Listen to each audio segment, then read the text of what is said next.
Hello everyone, कैसे हैं आप सभी। मैं सोनाली आप सभी का स्वागत कर रही हूँ शिक्षा एफएम एकेडमी के ऑनलाइन प्लेटफॉर्म पे। और मैं आपको करवा रही हूँ रिसर्च टॉपिक जो एग्जाम पॉइंट ऑफ व्यू काफी इंपॉर्टेंट है। और आपको पता है, जब कोई रिसर्च करता है या रिसर्च करने की सोच रहा होता है तो सबसे पहले उसके माइंड में क्या आता है, वो एक रिसर्च का क्वेश्चन हमारे माइंड में आता है कि बेसिकली हमें क्या रिसर्च करनी है। एक क्वेश्चन अराइज होता है हमारे माइंड के अंदर। अब हम एक उस पे उस क्वेश्चन जो बनता है उसमें हम अजम्पशन लेते हैं और रिसर्च शुरू करने से पहले ही क्या माइंड में एक उस क्वेश्चन का आंसर भी आता है।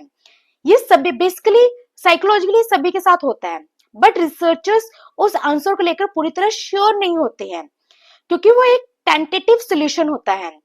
और यहीं से रिसर्च की जो जर्नी होती है वो स्टार्ट होती है। वो अपना पूरा जो एफर्ट है रिसर्चर वो कहाँ लगाता है, उस टेंटेटिव सोल्यूशन को प्रूव या फिर डिसप्रूव करने में लगाता है। उसके रिलेटेड जो एविडेंस है उसको कलेक्ट करने का स्टार्ट करता है। डिफरेंट डिफरेंट तरह के मेथड्स का यूज करता है ताकि जो रिसर्चर है ने जो आंसर सोचा है उसके लिए वो श्योर होना चाहता है, श्योरिटी पाना चाहता है कि वो आंसर क्या है, रॉन्ग है, राइट है, उसके बारे में वो पूरी सर्च करता है।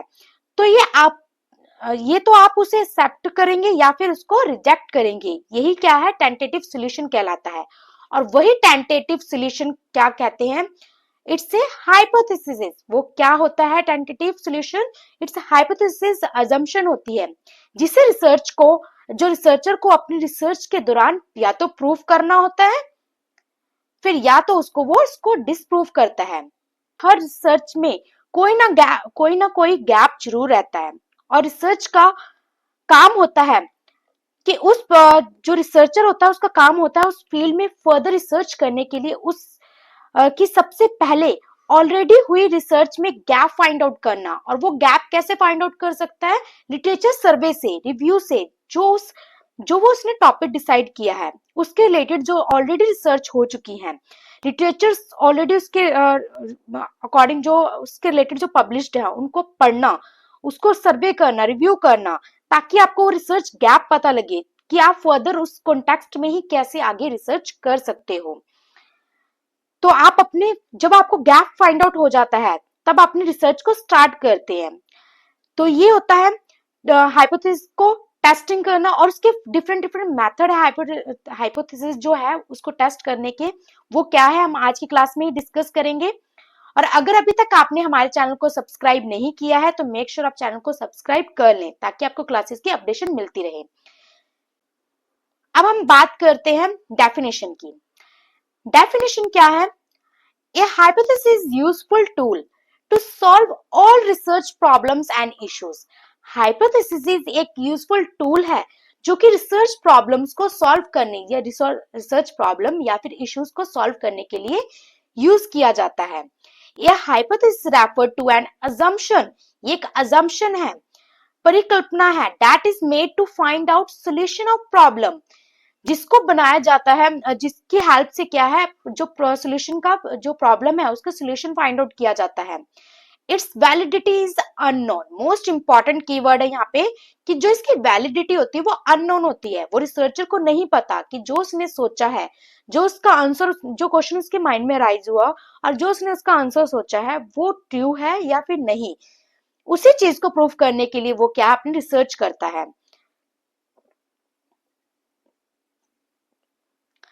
As it's just a prediction, वो जो हाइपोथेसिस होती है वो एक प्रिडिक्शन होती है। It is made before the start of research. Most important, research के स्टार्ट होने से पहले ही जो एक स्टेटमेंट बना ली जाती है उसी को क्या कहा जाता है, हाइपोथेसिस कहा जाता है। It's an statement of relationship between variables which may or not be true but can be easily tested. या तो वो ट्रू होगा या नहीं होगा, इसको इजिली टेस्ट किया जा सकता है। और वो कौन से टेस्टिंग मेथड है उसके बारे में हम क्लास में डिस्कस करेंगे क्योंकि जिससे रिलेटेड एग्जाम में क्वेश्चंस आपका 100% बनता है। हाइपोथेसिस इंपॉर्टेंट क्यों है ये भी आपके लिए जानना जरूरी है, इससे रिलेटेड भी एग्जाम में क्वेश्चन बनते हैं। ए hypothesis is always a statement, never a question. एक बात याद रखना स्टूडेंट, जो हाइपोथेसिस होती है वो एक स्टेटमेंट है, ना कि कोई एक question. It must be testable, ये क्या है? टेस्टेबल है। कैपेबल ऑफ बीइंग प्रूव्ड और डिस्प्रूव्ड, इसको प्रूव या फिर डिस्प्रूव किया जा सकता है, टेस्टेबल होते हैं।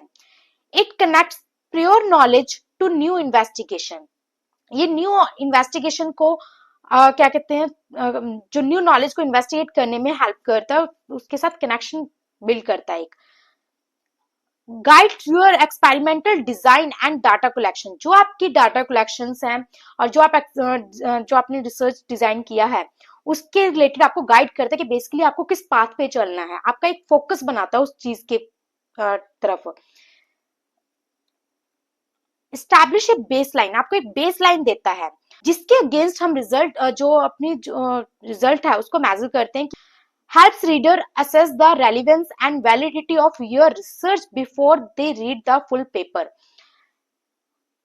Without a clear hypothesis, most important, बिना clear hypothesis के study risk become unfocused, generating data that cannot be meaningful interpreted.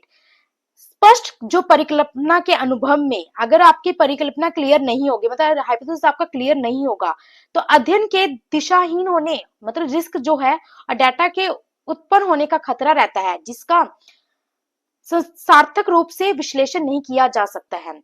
अब इसके अंदर बात हो रही है, आपने कई बार वर्ड सुना है वेरिएबल, तो सबसे पहले हम ये जान लेते हैं स्टूडेंट्स कि वेरिएबल क्या होता है। Every hypothesis is build around the variables, जितनी भी हाइपोथेसिस है वो सारी क्या है, वेरिएबल्स के अराउंड बिल्ड की जाती है।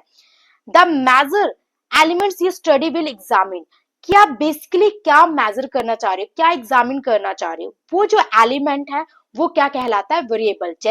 अब इस वेरिएबल्स दो तरह के होते हैं, independent variables and dependent variables. Independent variables the factor you manipulated और कंट्रोल, वो फैक्टर्स जिसको आप इजिली मैनिपुलेट और कंट्रोल कर सकते हो। This is cause you are testing, यही वो कारण है जिससे आप टेस्ट कर रहे हो। The factor you measure to observe the effect, this is the outcome, कि जो आपने इंडिपेंडेंट वेरिएबल जो आप मेजर कर रहे हो उसका इम्पैक्ट, जो इफेक्ट क्या पड़ रहा है किसी और वेरिएबल पे, वो क्या कहलाता है, आउटकम कहलाता है, डिपेंडेंट वेरिएबल कहलाता है।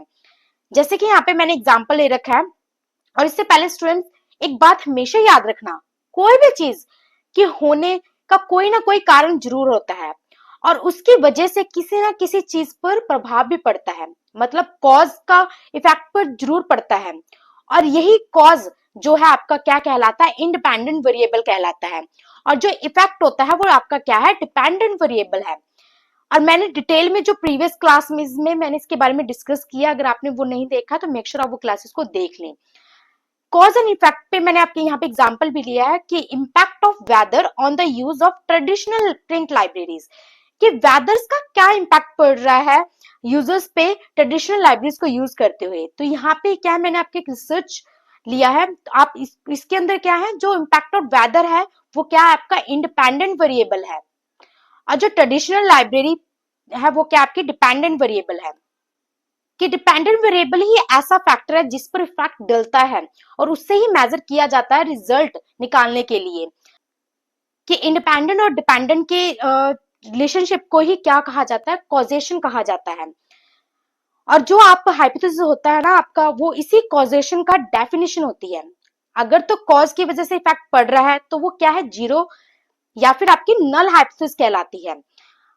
और ये काफी इंपॉर्टेंट है क्योंकि यही वो हाइपोथेसिस है जिसे हम हाइपोथेसिस टेस्टिंग के दौरान क्या है, अंदर टेस्ट करते हैं। रिसर्चर को इससे ही एक्सेप्ट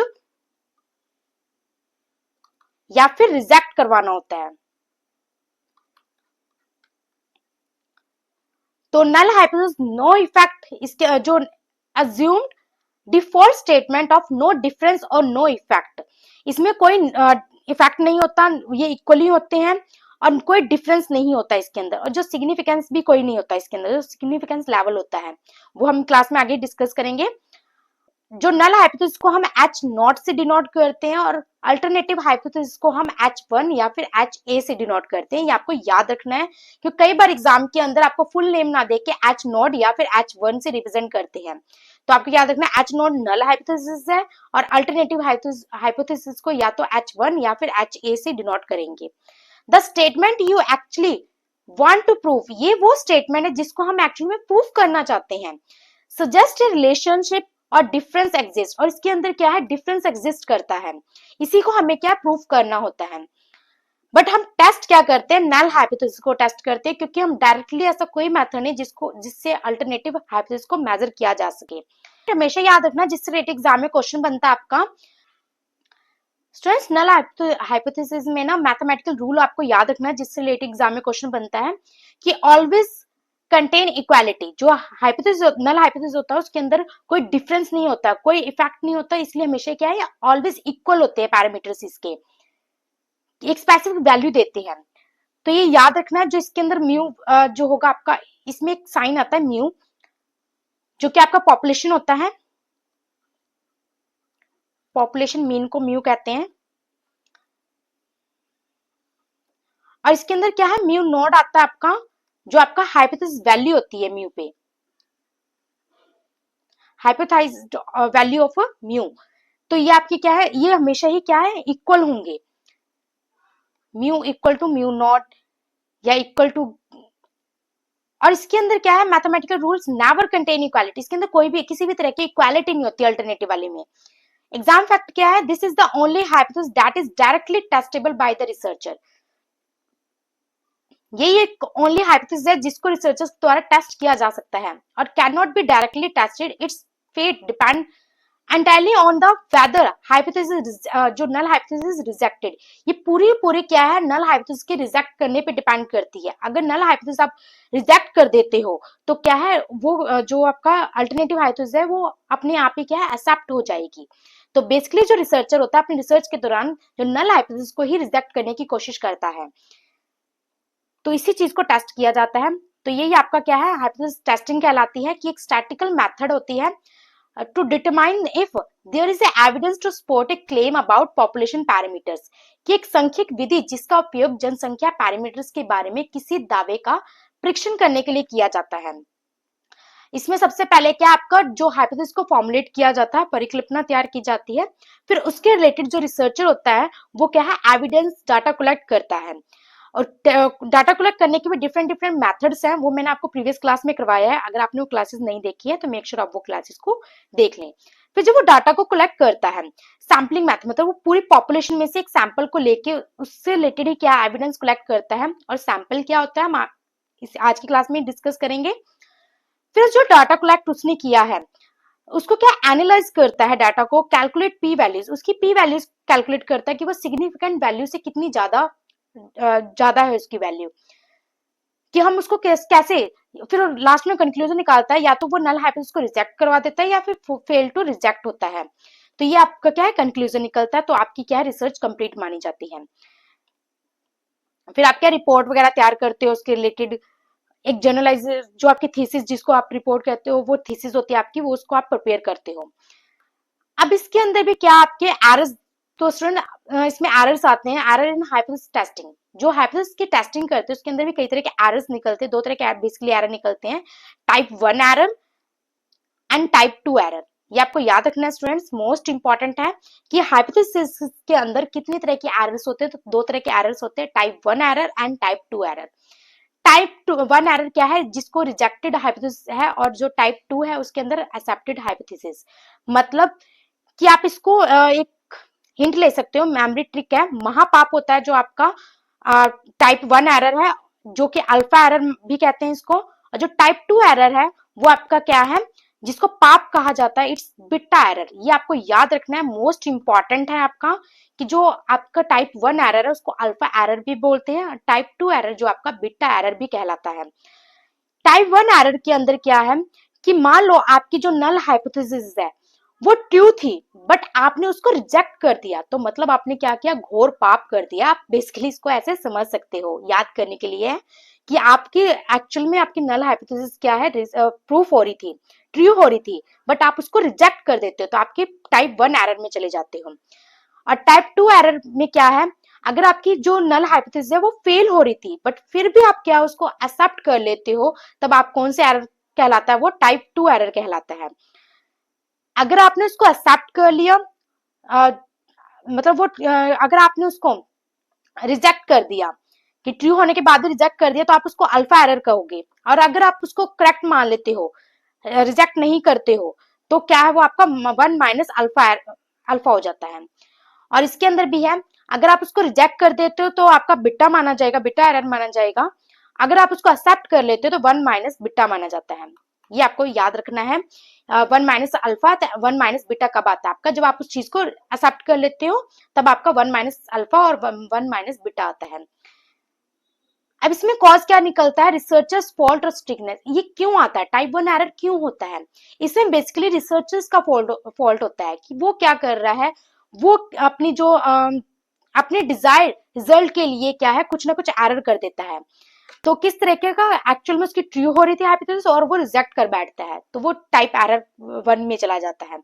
और often due to the rare population, और जो आपका टाइप 2 एरर वो कब होता है, वो रेयर पॉपुलेशन और स्मॉल सैंपल साइज लेने की वजह से होता है। तो ये याद रखना आपको डिफरेंस कि टाइप 1 एरर कब होता है, वो रिसर्चर की वजह से होता है, उसकी फॉल्टनेस, उसकी स्ट्रिक्टनेस की वजह से होता है।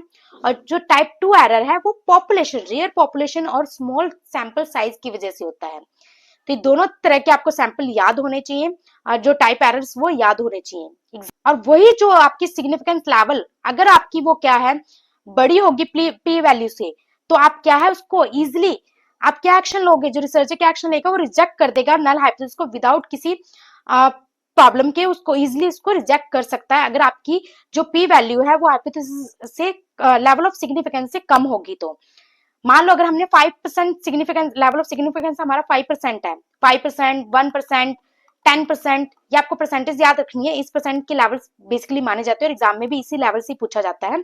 अगर इस लेवल तक आपकी सिग्निफिकेंस लेवल है और इससे वैल्यू आपकी पी वैल्यू छोटी आ रही है, तो आप क्या है इजिली उसको रिजेक्ट कर दो, कोई भी आपका किसी भी तरह का जो एरर क्रिएट नहीं होगा।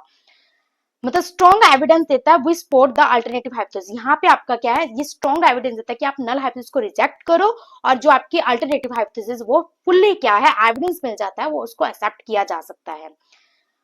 अगर पी वैल्यू आपकी जो लेवल ऑफ सिग्निफिकेंस से पी वैल्यू आपकी अगर बड़ी हो जाती है तो क्या है, आप क्या fail to reject the null hypothesis, अस्वीकार करने में विफल हो जाते हो आप, कि आप फेल हो जाते हो नल हाइपोथेसिस को रिजेक्ट करने में। तो यहाँ पे क्या है इनसफिशिएंट एविडेंस, क्योंकि आपके पास सफिशिएंट एविडेंस नहीं होता, we never say hypothesis true. यहाँ पे नहीं कह सकते कि जो आपका हाइपोथेसिस है नल हाइपोथेसिस आपकी ट्रू है, only that we lack evidence to reject it. हमारे पास कोई एविडेंस नहीं है उसको रिजेक्ट करने के लिए, और हम ये भी नहीं बोल सकते आपका वो हाइपोथेसिस ट्रू है। तो पूरी तरह ही फेल होते हैं हम उसको रिजेक्ट करने, और ट्रू भी तो हम बिल्कुल नहीं कर सकते हैं। अब जो हमने बात करी कि टेस्ट करने के मेथड्स होते हैं, तो हाइपोथेसिस टेस्ट करने के स्टैटिस्टिकल टेस्ट कौन से हैं, इसके अंदर दो तरह के टेस्ट होते हैं स्टूडेंट्स, दो तरह के टेस्ट होते हैं, parametric test and non parametric test. Parametric test में ये सारे टेस्ट आते हैं, आपको याद रखना है, और इससे टेस्ट से रिलेटेड ही आपको एग्जाम में क्वेश्चन पूछा जाता है कि आपको नंबर ऑफ टेस्ट दिए जाते हैं और पूछा जाता है कि इसमें से पैरामेट्रिक टेस्ट कौन सा है और नॉन पैरामेट्रिक टेस्ट कौन सा है। तो वो आपको बताना होता है। Parametric test assume a normal distributive bell. इसके अंदर आपका क्या है, जो आपका पैरामेट्रिक टेस्ट होता है ना वो क्या है आपका क्वांटिटेटिव होता है, ये भी आपको याद रखना है। इसमें जो डाटा होता है वो क्वांटिटेटिव होता है और नॉन पैरामेट्रिक के अंदर क्वालिटेटिव डाटा होता है। तो ये स्टूडेंट्स आपको याद रखना है कि जो भी रिसर्चर डाटा कलेक्ट करता है तो उस डाटा को यूज करने का जो ग्राफ पर कर्व बनता है ना, उसी में नॉर्मल जो आपका पैरामेट्रिक टेस्ट के अंदर नॉर्मल डिस्ट्रीब्यूटिव कर्व बनता है, नॉर्मल डिस्ट्रीब्यूटेड कर्व बनता है आपका, कि इसके अंदर ग्राफ ऐसे बनता है। और जो आपका नॉन पैरामेट्रिक टेस्ट है उसके अंदर आपका जो कर्व है ना, वो जो आपका ग्राफ बनता है उसमें कर्व जो होता है ना वो स्क्रूड होता है, मतलब इक्वल इनकी रिप्रेजेंटेशन नहीं होती, कि इसके अंदर आपको कुछ ऐसे ऐसे दिखता है, मतलब इनकी इक्वली रिप्रेजेंटेशन नहीं होती इसके अंदर, तो इसको स्क्रूड कर्व कहते हैं नॉन पैरामेट्रिक के अंदर। और ये क्वालिटेटिव होता है, पैरामेट्रिक आपका क्वांटिटेटिव डाटा के यूज होता है, ये आपको याद रखना है स्टूडेंट्स कि व्हाट टाइप ऑफ डाटा के इसके अंदर दो तरह के डाटा अभी मैंने बताया आपको। क्वालिटेटिव जो डाटा आएगा या आएगा तो नॉन पैरामेट्रिक करना, और अगर क्वांटिटेटिव आएगा तो पैरामेट्रिक टेस्ट लगता है। और नॉन पैरामेट्रिक के अंदर भी चेक गुडनेस ऑफ फिट, कि वो आपका फिट हो रहा है कि नहीं हो रहा है। तो चाई स्क्वायर जो है आपकी है, काई स्क्वायर बोलो इसको, इस सिंबल से रिप्रेजेंट किया जाता है। और चेकिंग रैंक कोरिलेशन, अगर कोरिलेशन की जो रैंकिंग को चेक करना होता है तो आप क्या स्पेयरमैन टेस्ट लगाते हैं। पैरामेट्रिक के अंदर कि आपकी बेसिकली ग्रुप्स कितने हैं, ग्रुप पे डिपेंड करते हैं इसकी जो टेस्टेज है। अगर आपके पास 3 या 3 से ज्यादा ग्रुप्स होते हैं जिसको आप टेस्ट कर रहे हो तो इनोवा टेस्ट, अनोवा जो टेस्ट है जिसको एफ टेस्ट भी कहते हैं, अनोवा के अंदर ही एफ टेस्ट आता है, इसको यूज करते हो मेथड को। अगर आपके पास 1 या 2 ग्रुप्स हैं और जिनका सैंपल साइज 30 से कम है, तब आप क्या लेते हो, जेड टेस्ट लेते हो, टी टेस्ट नहीं लेते हो। टी टेस्ट आपका क्या है 30 से बिल्कुल कम होना चाहिए और जेड टेस्ट आपका 30 से थोड़ा ज्यादा होता है आपका। इसके अंदर जो आपका सैंपल साइज होता है वो क्या है 30 से ज्यादा होता है,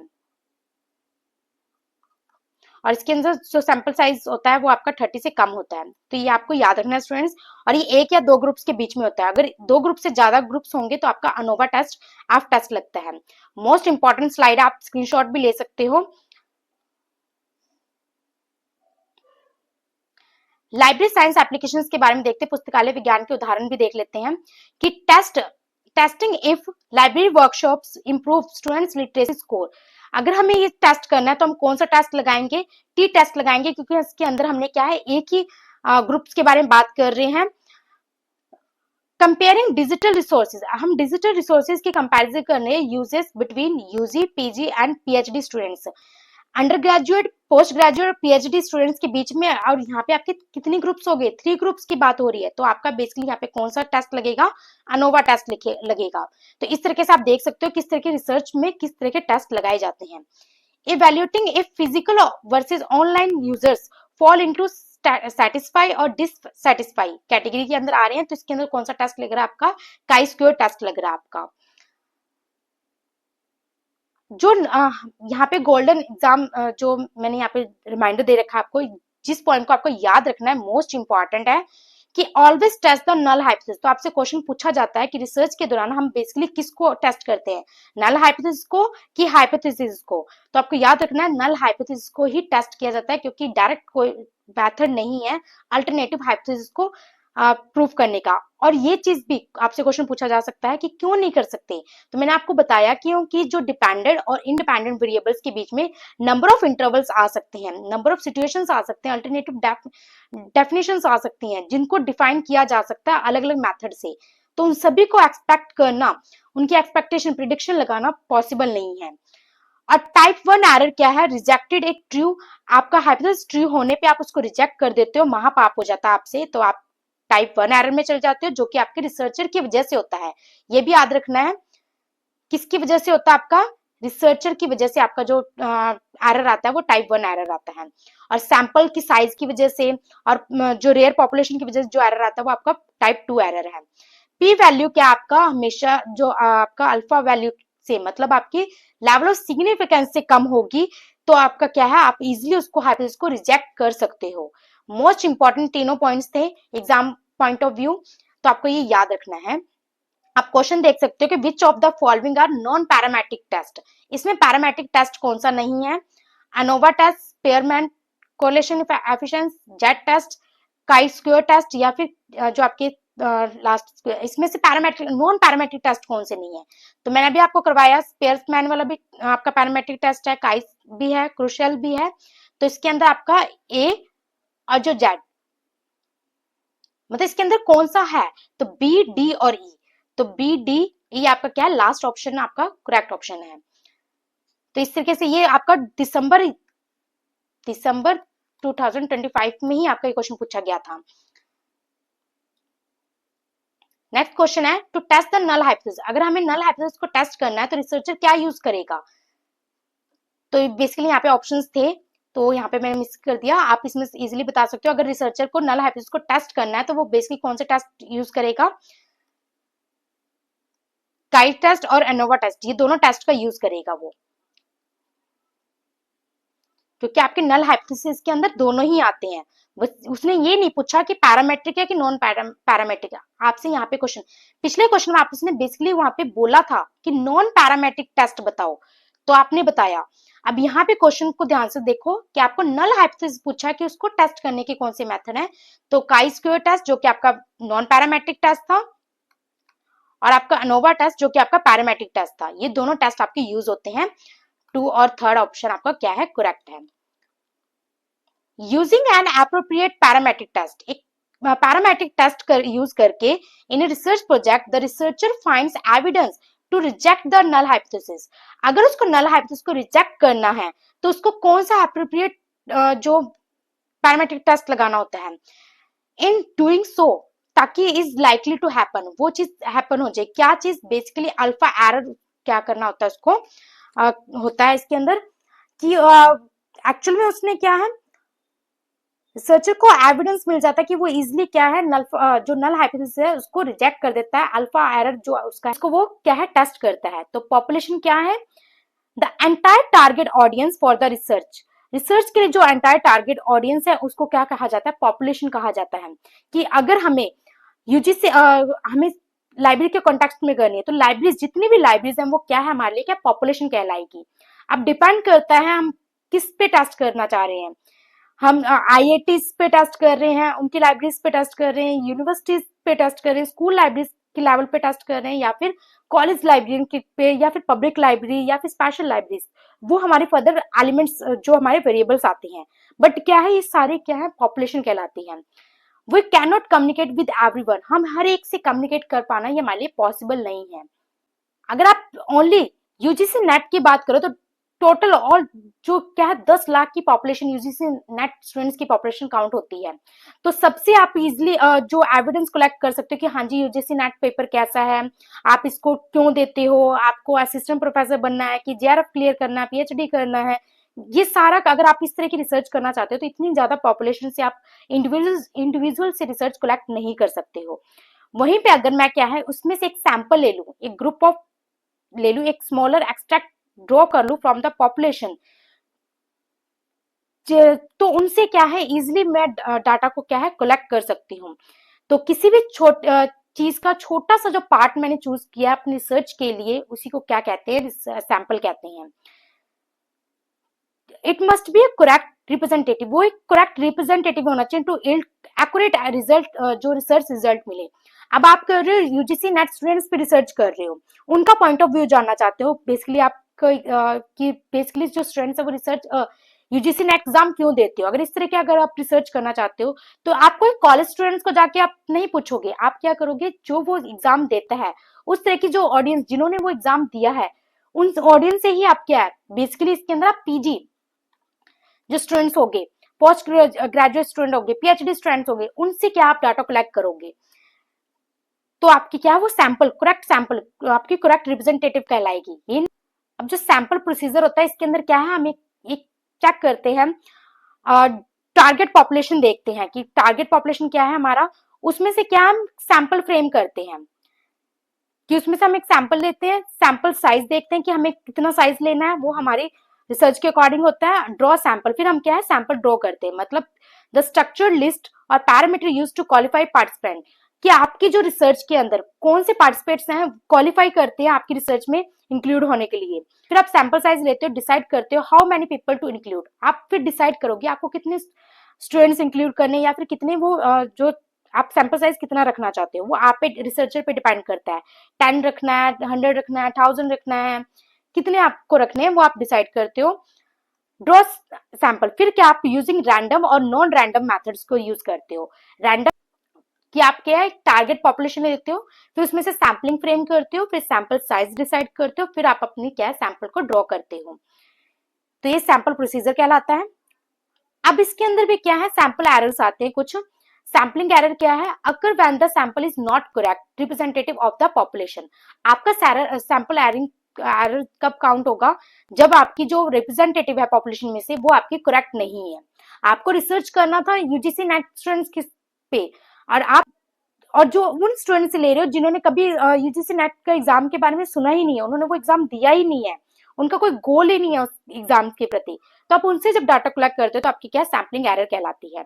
अगर आपकी सैंपल साइज आप इंक्रीज कर देते हो, आप ऑटोमेटिकली जो सैम्पलिंग एरर से वो इजिली बच सकते हो। तो as sample size increase sampling error decrease. Most important point कि आप सैंपल साइज इंक्रीज कर दो, आप क्या है सैम्पलिंग एरर से बच जाओगे। मोस्ट इंपॉर्टेंट स्लाइड है ये आपके लिए एग्जाम पॉइंट ऑफ व्यू कि सैम्पलिंग क्या होती है, दो तरह की सैम्पलिंग होती है, एक रैंडम प्रोबेबिलिटी सैम्पलिंग होती है और एक नॉन रैंडम प्रोबेबिलिटी सैम्पलिंग होती है। रैंडम में जो होती है जो रैंडम में आपके आते हैं simple random, systematic, cluster, stratified, और इसके अंदर आपका कन्वीनियंस, पर्पसिव, जिसको जजमेंटल भी कहते हैं, स्नोबॉल, कॉटा। आपकी ये क्या है कि इंफॉर्मेटिव है, ये आपको याद रखनी है, मोस्ट इंपॉर्टेंट है ये स्लाइड।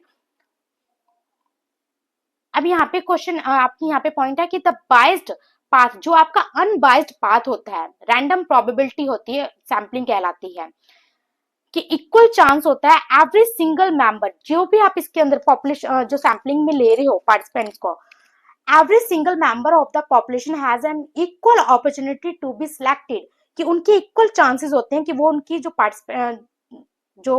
रिसर्च के अंदर पार्टिसिपेट करें, वो सिलेक्ट होंगे, वो हर एक की इंडिविजुअल की इक्वल चांसेस होती हैं।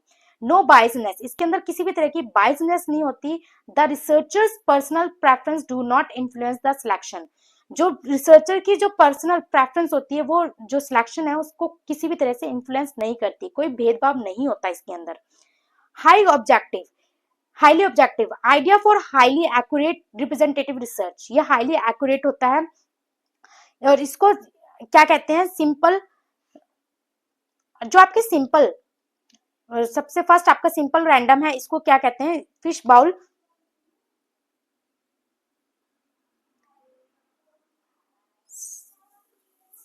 सैंपल भी कहते हैं, जिसके अंदर क्या है, लॉटरी सिस्टम होता है कि हर एक इंडिविजुअल सिलेक्ट होगा विदाउट किसी बायसनेस के, तो ये आपकी क्या है, सिंपल रैंडम कहलाती है सैम्पलिंग। एक है आपका systematic sampling. Systematic sampling basically क्या है, हम एक फॉर्मूला सेट कर देते हैं कि एक बना देते हैं, हाँ जी 5th पर्सन हमने लेना है, उसको उठाना है, तो नेक्स्ट पर्सन जो है क्या होगा, वो 10th पर्सन होगा, कि हमने एक फॉर्मूला डिसाइड कर दिया कि मेरे को 5th पर्सन को पहले लेना है, फिर उसके बाद मैं 10th पर्सन लूंगी, फिर मैं उसके बाद 15th पर्सन लूंगी और उनसे डाटा कलेक्ट करने लग जाऊंगी। तो ये क्या है, मैंने एक फॉर्मूला डिसाइड कर दिया, एक सिस्टमैटिक वे से मैं क्या डाटा कलेक्ट कर रही हूँ, तो क्या कहलाता है, सिस्टमैटिक सैम्पलिंग कहलाती है, कि जिसका अगर नेक्स्ट टर्न होगा वो आप उसी से ही क्या है डाटा कलेक्ट करोगे। क्लस्टर क्या होता है, मोस्ट इंपॉर्टेंट, ये क्या है, नेचुरल अकरिंग ग्रुप है, मतलब अगर आपका रिसर्चर रिसर्च करना चाहते हो कि एआई का इम्पैक्ट लाइब्रेरीज पे क्या पड़ रहा है, तो आपके पास क्या है, डिफरेंट टाइप्स ऑफ लाइब्रेरीज होती हैं, कि आपने डिसाइड किया कि मुझे आईआईटीज लाइब्रेरीज पे इनका इम्पैक्ट देखना है, एज ए सैंपल सेलेक्ट कर लेते हो आप आईआईटीज को, और उनसे हमें पता है कि टोटल हमारे इंडिया में 23 आईआईटीज हैं, तो अब क्या है 23 आईआईटीज में भी आपने टॉप 5 आईआईटीज के अंदर क्या है, आपने उसको सिलेक्ट किया टॉप 5 आईआईटीज को, और उस पर आपने क्या है डाटा कलेक्ट करा उसके बेस पे, तो ये क्या कहलाता है, आपका क्लस्टर सैम्पलिंग कहलाता है, कि आपने भी क्या है पॉपुलेशन में से भी क्या है जो सैम्पलिंग सिलेक्ट किया उसमें भी सैंपल सिलेक्ट करके आपने फर्दर उसको जो क्या है ब्रेक डाउन कर दिया, जैसे वो अकर कर रहे थे उनको वैसे ही क्या है नेचुरली अकर हो रहे थे। स्ट्रैटिफाइड जो आपकी सैम्पलिंग होती है वो क्या है, जब होल पॉपुलेशन से ग्रुप, जो सब ग्रुप ले लेते हो आप, पूरी पॉपुलेशन में से आप क्या है सब ग्रुप ले रहे हो, बनाते हो, तो आप सब ग्रुप की ही जो सब ग्रुप का ही क्या स्ट्रेटा बनाते हो, स्ट्रेटा, फिर उस स्ट्रेटा में से एक एक को लेकर और एक सैंपल बना लेते हो, उसको ही क्या कहते हैं, स्ट्रैटिफाइड सैम्पलिंग कहते हैं, कि आपने एक उसमें से एक सब ग्रुप बनाकर उसमें से आप क्या डाटा कलेक्ट कर रहे हो, तो आपकी स्ट्रैटिफाइड सैम्पलिंग कहलाती है। नॉन रैंडम सैम्पलिंग के अंदर, नॉन प्रोबेबिलिटी सैम्पलिंग में आपका कन्वीनियंस सैम्पलिंग आता है, कि रिसर्चर अपने कन्वीनियंस के अकॉर्डिंग, कि इसमें हम इक्वल चांस नहीं लेते हैं सैंपल में, और जिसमें इसमें बायसनेस भी होती है, हम नॉन रैंडम सैम्पलिंग लगा ही क्यों रहे हैं, क्योंकि जो रैंडम सैम्पलिंग है ना हमारे लिए काफी बड़ा प्रोसीजर होता है, इसको जो रिसर्चर के काफी एफर्ट्स, मनी और टाइम लगता है इसके अंदर, इसलिए हम क्या करते हैं, एफर्ट, मनी और टाइम सेव करने के लिए नॉन प्रोबेबिलिटी सैम्पलिंग लगाते हैं, ताकि जो हमारा आंसर है वो इस पे इजिली और बहुत जल्दी पहुंच सके। तो इसके अंदर आपके सबसे पहला आता है कन्वीनियंस सैम्पलिंग, जिसको हम एक्सीडेंटली सैम्पलिंग भी कहते हैं, मतलब जो हम सैम्पलिंग ड्रॉ करते हैं तो कहीं से भी हम डाटा कलेक्ट कर लेते हैं अपने कन्वीनियंस के अकॉर्डिंग, कि आपको क्या है यूजीसी वगैरह देखा, तो आप क्या है यूजीसी नेट की अगर आप कलेक्शन मतलब डाटा कलेक्ट करना चाहते हो, तो आप क्या है यूजीसी नेट एग्जाम होगा, तो आप जहाँ पे एग्जाम सेंटर होगा आप वहीं पे जाके स्टूडेंट से क्या है एक एक करके आप क्या है अपने कन्वीनियंस के अकॉर्डिंग डाटा कलेक्ट कर सकते हो, तो वो क्या कहलाएगी, आपकी कन्वीनियंस नॉन प्रोबेबिलिटी सैम्पलिंग कहलाएगी। नेक्स्ट आपकी आती है पर्पसिव और जजमेंटल सैम्पलिंग। इसके अंदर क्या होगा, जब रिसर्चर सैंपल पिक कर रहा होता है तो पहले से ही एक रूल और रेगुलेशन बना लेता है कि डिसाइड कर लेता है कि मेरी रिजल्ट कैसा आएगा, वो पहले से डिसाइड कर मेरे को ऐसे ऐसे रिजल्ट निकालना है, तो वो क्या आपकी जजमेंटल रिसर्च कहलाती है। नेक्स्ट आती है मोस्ट इंपॉर्टेंट एनटीए का फेवरेट कह सकते हो, नॉन प्रोबेबिलिटी सैम्पलिंग है, जिससे रिलेटेड एग्जाम में क्वेश्चन पूछता है, स्नोबॉल सैम्पलिंग। ये क्या है, ये चेन सैम्पलिंग भी कहते हैं इसको, नेटवर्क सैम्पलिंग भी कहते हैं, गॉसिप सैम्पलिंग भी कहते हैं, ग्रेपवाइन सैम्पलिंग भी कहते हैं। तो ये सारे आपको कीवर्ड्स याद रखने हैं कि स्नोबॉल सैम्पलिंग को और किस अदर नेम से बुलाते हैं। चेन सैम्पलिंग हो गया, नेटवर्क सैम्पलिंग हो गया, गॉसिप सैम्पलिंग हो गया, ग्रेपवाइन सैम्पलिंग हो गया। और इससे जो रिसर्चर जिसे जानता है उसको आप पहले से ही आपने जो सैम्पलिंग में इंक्लूड कर लेता है। अगर वो आंसर रिजल्ट ना दे पाए तो वो क्या करता है, जिसको उसने अपनी सैम्पलिंग में इंक्लूड किया था वो फर्दर अपने जान पहचान वाले को अपनी सैम्पलिंग में ले आता है, ऐड करवा देता है। इस तरह से क्या है, एक चेन प्रोसीजर चलता है। अगर आपको उस जिस पार्टिसिपेंट आपने करवाया है उसको आंसर नहीं पता, वो फर्दर किसी और को रेफर कर देता है आपको कि हाँ जी आप उससे आंसर ले लो, उससे आप अपनी रिसर्च करवा लो। फिर अगर उसको नहीं पता वो आगे फर्दर किसी की रिकमेंडेशन दे देता है। तो वो क्या होती है, ऐसे एक चेन प्रोसेसिंग चलती है, तो उसको ही क्या कहा जाता है, स्नोबॉल प्रोसेसिंग कहा जाता है। और ये कब होता है, जब पॉपुलेशन आपकी रेयर होती है, और यहाँ पे आपके टाइप 2 एरर आने के चांसेस काफी होते हैं, इसलिए हमें काफी केयरफुली डाटा को कलेक्ट करना होता है। फिर आता है आपका कोटा सैम्पलिंग। आपकी जो पॉपुलेशन में जो रेशो है वही रेशो आपकी सैंपल में भी आ जाए। जो आपकी पॉपुलेशन रेशो होगी ना, जो पॉपुलेशन रेशो होगी वो इक्वल हो जाए आपकी सैम्पलिंग रेशो के, तो आपकी क्या है, कोटा सैम्पलिंग कहलाती है। मतलब वही रेशो आपके अपने सैंपल में भी फॉलो करते हो, मतलब एक फिक्स रेशो फॉलो किया जाता है इसके अंदर कोटा में। ये कीवर्ड आपको याद रखना है, कोटा सैम्पलिंग के अंदर एक फिक्स रेशो यूज की जाती है, जो आपकी सैम्पलिंग पॉपुलेशन में थी वही आपकी सैम्पलिंग में भी आ जाए, तो आपकी क्या है, quota sampling non probability sampling कहलाती है। तो रिसर्चर्स का टाइम सेव करने के लिए ये क्या है, नॉन प्रोबेबिलिटी सैम्पलिंग ही वो क्या है यूज करता है, ताकि उसके बहुत जल्दी और विदाउट कम एफर्ट्स के कम मनी टाइम सेव करता है ये आपकी नॉन प्रोबेबिलिटी सैम्पलिंग। अब एक टॉपिक देखते हैं मेथड ऑफ डाटा कलेक्शन, कि डाटा की कलेक्शन जो करते हैं उसके क्या मेथड्स हैं। तो दो तरह के मेथड्स होते हैं, सेकेंडरी सोर्सेज होते हैं, प्राइमरी सोर्सेज होते हैं। जो प्राइमरी सोर्सेज होते हैं उसके अंदर क्या होता है, फर्दर 3 टाइप्स के प्राइमरी सोर्सेज काउंट होते हैं। ऑब्जर्वेशन से, इंटरव्यूइंग या फिर क्वेश्चनरी से आप क्या है डाटा कलेक्ट कर सकते हो। ऑब्जर्वेशन के अंदर क्या है, पार्टिसिपेंट और नॉन पार्टिसिपेंट ऑब्जर्वेशन आती है। इंटरव्यू के अंदर आपकी स्ट्रक्चर्ड और अनस्ट्रक्चर्ड इंटरव्यू आती है। और क्वेश्चनरिंग में आप मेल क्वेश्चनरिंग कर सकते हैं या फिर कलेक्टिव क्वेश्चनरिंग होती है। ये आपके क्या है, प्राइमरी सोर्सेज के अंदर आते हैं। द प्राइमरी डाटा जो आपके प्राइमरी डाटा को उसको कलेक्ट करने के लिए यूज किया जाता है। अगर सेकेंडरी डाटा को कलेक्ट करना है तो उसके अंदर क्या है, डॉक्यूमेंट्स, जितने डॉक्यूमेंट्स हैं आपके वो सारे आपके क्या है सेकेंडरी सोर्सेज के अंदर। और वो कौन से डॉक्यूमेंट्स हैं, गवर्नमेंट्स पब्लिकेशंस हो गए, अर्लियर रिसर्च होगी, सेंसस हो गया, पर्सनल रिकॉर्ड्स हो गए, क्लाइंट हिस्ट्रीज होगी या फिर सर्विसेज रिकॉर्ड्स हो गए, वो सारे क्या आपके ये सारे डॉक्यूमेंट्स आपके सेकेंडरी सोर्सेज के अंदर आते हैं डाटा कलेक्शन करने के लिए। अब डाटा दो तरह के होते हैं, क्वालिटेटिव डाटा और क्वांटिटेटिव डाटा। जो क्वालिटेटिव डाटा होता है वो भी फर्दर 2 टाइप्स के होते हैं, नॉमिनल डाटा और ऑर्डिनल डाटा। तो स्टूडेंट, जो नॉमिनल डाटा होता है इसके अंदर जो वेरिएबल्स होते हैं, तो ये कोई भी कैटेगरी के एक दूसरे से बड़े छोटे नहीं होते इसके अंदर। जेंडर, वुमेन है कि मैन है, हेयर कलर हो गया आपका, एथेनिसिटी होगी आपकी, ये सारी क्या है नॉमिनल डाटा के अंदर जाता है। यहाँ कोई भी कैटेगरी एक दूसरे से बड़ी छोटी नहीं होती। इसमें हम किसी भी तरह का जो मैथमेटिकल ऑपरेशन है वो नहीं लगा सकते। मोस्ट इंपॉर्टेंट, इसमें किसी भी तरह का मैथमेटिकल ऑपरेशन नहीं लगते।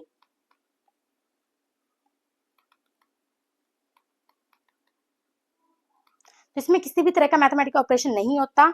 Simply use only count numbers. इसमें क्या है, हम ओनली सिर्फ नंबर्स काउंट कर सकते हैं।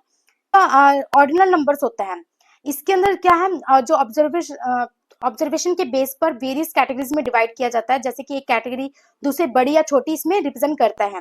ऑर्डिनल में आपका जैसे फर्स्ट सेकंड थर्ड रैंक हो गया, लेटर्स हो गए, ए बी सी हो गया, इकोनॉमिक स्टेटस लो मीडियम हो गया, इसके अंदर एक दूसरे से बड़े छोटे रिप्रेजेंट कर सकते हैं इजिली, कि आपका सेकेंडरी हो गए, सीनियर सेकेंडरी, ग्रेजुएट स्टूडेंट्स हो गए, पोस्ट ग्रेजुएट स्टूडेंट्स हो गए।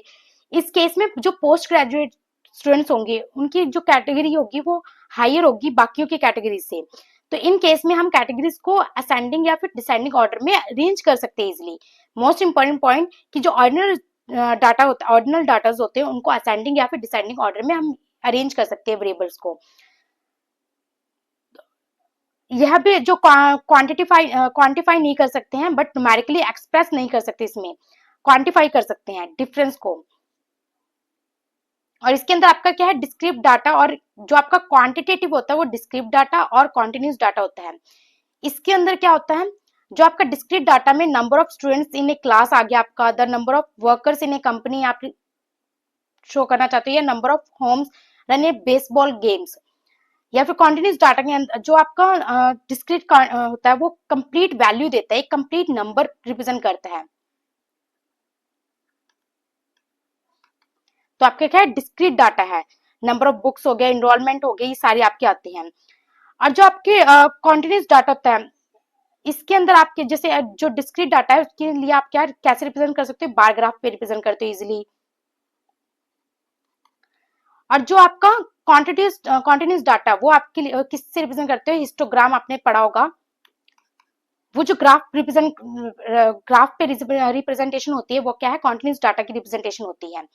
इसके अंदर हाइट ऑफ चिल्ड्रंस हो गया, sequence square footage of 2 bedroom houses हो गया, स्पीड ऑफ कार्स होगी, ये सारे आपके क्या है, कॉन्टिन्यूस डाटा के अंदर आता है। इसके अंदर आपका इंटरवल जो स्केल होता है वो यूज होता है, और रेशियो स्केल भी यूज होता है कॉन्टिन्यूस डाटा के अंदर, ये आपको याद रखना है। इसके अंदर क्या है, इंटरवल स्केल और रेशियो स्केल इसके अंदर यूज होता है मेजर करने के लिए। और इसके अंदर assume any value in an interval, interval के बीच में कोई भी वैल्यू आ सकती है, आपके फ्रैक्शन में भी वैल्यू इसमें आ सकती है, पॉइंट्स में भी, डेसिमल में भी आ सकती हैं। इनके बीच में नंबर ऑफ वैल्यूज आ सकते हैं काफी सारे, कि अगर 2 पॉइंट्स ले रहे हो, लोअर लिमिट और अपर लिमिट हो रहे हो, इसके अंदर काफी सारे पॉइंट्स आ सकते हैं। तो इसमें डाटा कॉन्टिन्यूस की तरह होता है। हम किसी भी इंडिविजुअल या फिर यूनिट पर किसी वेरिएबल्स का क्वालिटेटिव या क्वांटिटेटिव को मेजर करके डाटा ऑब्टेन कर सकते हैं। हमें स्टैटिस्टिकल टेक्निक की बात करते हैं तो इसके अंदर क्या है, ग्राफ के रिप्रेजेंटेशन में हम जब डाटा को एनालाइज करने कैसे एनालाइज करते हैं, तो वो कि what do you want to know about your data, आप अपने डाटा के बारे में क्या जानना चाहते हो, इस चीज पे डिपेंड करता है। कि एक सिंगल समरी वैल्यू है तो आप क्या है, गो टू सेंट्रल टेंडेंसी, आप क्या है सेंट्रल टेंडेंसी पे जाओगे, मीन मोड मीडियन पे जाओगे आप। How spread out things are, कि आपके जो थिंग्स है वो कैसे स्प्रेडेड है, उसके लिए आप क्या है, गो टू डिस्पर्जन, डिस्पर्जन पे जाओगे। स्टैंडर्ड डेविएशन, वेरिएंस, जो आपका कॉन्फिडेंस जो कॉफिशिएंट वेरिएंस होता है उसको कलेक्ट कर, उस चीज को हम फॉर्मूला यूज करते हैं। If two variables move together, जो दो वेरिएबल्स एक साथ जा रहे हैं, एक साथ उनपे क्या है एनालाइज करना उसको, तो हम क्या करेंगे, गो टू कोरिलेशन। और इसके अंदर भी दो तरह के टेस्ट होते हैं, परसेंट और स्पेरमेंट टेस्ट, ये दो तरह के जो मेथड्स हैं अप्लाई होते हैं statistical method. If one variable cause predict another, कि कॉज का प्रिडिक्शन करना है किसी और वेरिएबल पे, और इसमें एक ही वेरिएबल होता है, उसकी ही कॉज कारण वगैरह देख रहे होते हैं, तो हम क्या है, रिग्रेशन करते हैं, लीनियर लीस्ट स्क्वायर्स निकालते हैं। How data behaves over time, time के साथ डाटा कैसे बिहेव कर रहा है, ये क्या है आपका टाइम सीरीज होता है, जिसमें हम ट्रेंड और सीजनल देखते हैं। इस तरह के जो क्या है चीजें फॉलो करते हैं, स्टैटिकल मेथड यूज करते हैं, कि आपको बेसिकली डाटा को, आप डाटा से क्या चीज जानना चाहते हो, तो वो आपका डिपेंड करेगा मेथड। अब स्टैटिस्टिकल पैकेज, अब क्या हम यूज करते हैं डाटा को रिप्रेजेंट करने के लिए, कहाँ पे रिप्रेजेंट किया जाता है, कैसे शो किया जाता है, तो उसके अलग अलग मेथड्स हैं।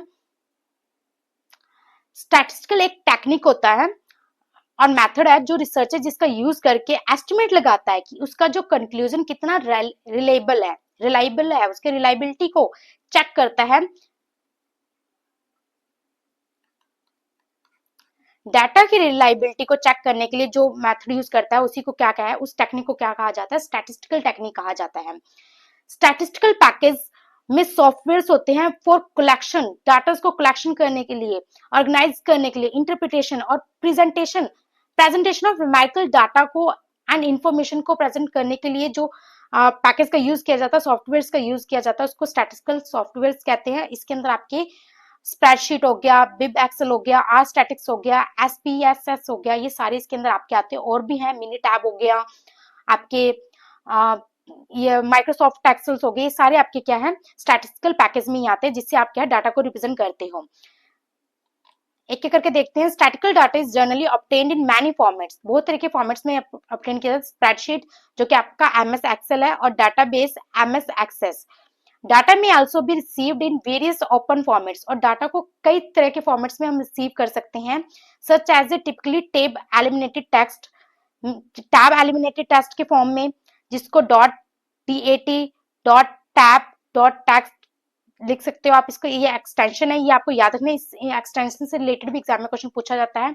कोमा सेपरेटेड टेक्स्ट और फिक्स्ड विड्थ टेक्स्ट डाटा को सेपरेट करता है coma.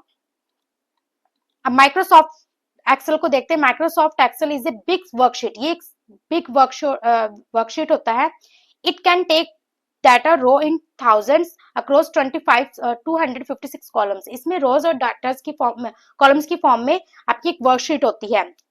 This worksheet can be use for data entry, ये ही वर्कशीट क्या है डाटा एंट्रीज के लिए यूज किया जाता है।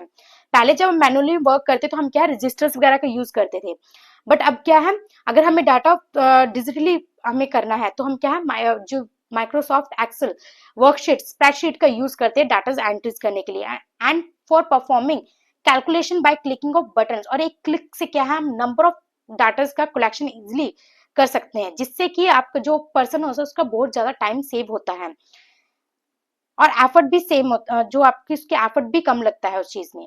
MS Excel can be use to create tables, जो MS एक्सेल का यूज किया जाता है टेबल्स को क्रिएट करने के लिए, ग्राफ्स का, एंड परफॉर्म स्टैटिस्टिकल कैलकुलेशन, और स्टैटिस्टिकल कैलकुलेशन को परफॉर्म किया जाता है।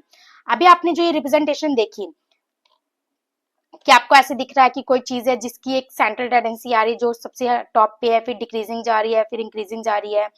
आप यहाँ पे आपको कुछ चीजें दिख रही है कि बहुत ज्यादा क्या है पास है चीजें, रिलेशनशिप एंड कोरिलेशन रिप्रेजेंट कर रहे हैं कि काफी ज्यादा ये एक दूसरे के पास है, कुछ इंक्रीज हो रहा है डिक्रीज हो रहा है, ये चीज आपकी रिप्रेजेंटेशन दिखा रही है, टाइम सीरीज ट्रेंड्स दिखा रहा है आपको। ये सारे क्या है स्टैटिस्टिकल रिप्रेजेंटेशन ही है, प्रेजेंटेशन होती है ग्राफिकली, जो हम स्टैटिकली यूज टेक्निक का यूज करके ही कर सकते हैं। तो इसके अंदर माइक्रोसॉफ्ट जो एक्सेल है वो यूज किया जाता है इस चीजों ऐसी रिप्रेजेंटेशन के लिए, विजुअल डाटा रिप्रेजेंटेशन के लिए। The work done in MS Excel can be easily copied and pasted to many window-based program for further analysis, के लिए हम इसको easily copy paste कर सकते हैं। Most important, spreadsheet as are a useful and popular tool for processing and presenting data। तो spreadsheet सबसे ज्यादा useful और popular जो tool है डाटा को प्रोसेसिंग और रिप्रेजेंट करने के लिए। नेक्स्ट आ गया आपका R is a language. R क्या है, एक लैंग्वेज है, an environment for statistical computing and graphics के लिए एक लैंग्वेज एक इन्वायरमेंट है। It is a GNU project which is similar to the S language, जो S लैंग्वेज है उसकी तरह ही बिल्कुल सिमिलर है, and environment which was develop at Bell laboratories, और इसको वेल लेबोरेटरीज के अंदर डेवलप किया गया था। ये भी एक स्टैटिस्टिकल ही पैकेज है आपका, जहाँ पे डाटा को रिप्रेजेंट किया जाता है, टूल प्रेजेंट करने के लिए यूज किया जाता है। फिर आता है आपका SPSS, जो इसका फुल नेम है आपका statistical package for social science. Most important exam point of view, जो कि सोशल साइंस का स्टैटिकल पैकेज है कि जो सोशल साइंस के जो डाटा होते हैं उनको रिप्रेजेंट करने के लिए यूज किया जाता है। It is a very popular package due to its features and capability की वजह से काफी ज्यादा पॉपुलर है with other window based program से। इन द लेट 1960s के अंदर इसका इन्वेंशन किया, मतलब इसको इन्वेंट किया गया था, लॉन्च किया गया था, और किसके द्वारा किया गया था, जो स्टैनफोर्ड यूनिवर्सिटी है उसके ग्रेजुएट स्टूडेंट्स थे develop the SPSS statistical software system को डेवलप किया था। और SPSS was first launched by Norman H. Nye and C. Hadley Hall of IBM corporation in the year 1968 के अंदर इसको लॉन्च किया था। सिंस जो स्पैस आपका was acquired by IBM in 2009 के अंदर IBM ने इसको एक्वायर्ड कर लिया। It's officially known as IBM SPAS statistics, but most users will still use refer to it as a SPAS. इसको SPSS के फॉर्म में ही इसको रिप्रेजेंट करते, रेफर करते हैं, IBM SPAS नहीं कहते हैं. Is among the most widely used program for statistical analysis in social science. Social science के अंदर काफी ज्यादा widely used जो statistical पैकेज है, ये आपको याद रखना है. SPAS can take data input from many packages like DBAS, Excel, Lotus 1 2 3. Most important से फ्रिक्वेंटली एग्जाम में क्वेश्चन कई बार पूछा जा चुका है प्रीवियस ईयर में. And other like .dat, .text. It can be filter the data and perform analyze only in selected cases. selected cases के अंदर ही इसको हम क्या डाटा को एनालाइज कर सकते हैं. फिर आपका आता है बिब एक्सेल. ये भी इंपॉर्टेंट है. BibExcel is a versatile bibliometric tool box है, डेवलप बाय ओले पर्सन ने इसको डेवलप किया था. In BibExcel is possible to do most type of bibliometric analysis. जो बिब्लोमेट्रिक एनालिसिस के लिए जो टूल यूज किया जाता है वो बिब एक्सेल ही है. और बिब एक्सेल अलाउ का easy interaction with other software. Other जो सॉफ्टवेयर उसके साथ इजीली इंटरेक्शन कर सकता है, जैसे कि पेजेक हो गया, आपका एक्सेल हो गया, स्पैस हो गया, इनके साथ इजीली क्या है बिब एक्सेल इंटरेक्ट कर सकता है. तो इसकी किसने इसको किया था, इससे लेट एग्जाम में ऑलरेडी क्वेश्चन पूछा जा चुका है कि ओले पर्सन ने इसको डेवलप किया था. और ये क्या है, वर्सटाइल बिब्लोमेट्रिक टूल बॉक्स है. तो ये थे आप आज की क्लास. आपको कैसी लगी मुझे जरूर कमेंट में बताना. अगर आपने अभी तक चैनल सब्सक्राइब नहीं किया तो मेक श्योर आप चैनल को सब्सक्राइब कर ले.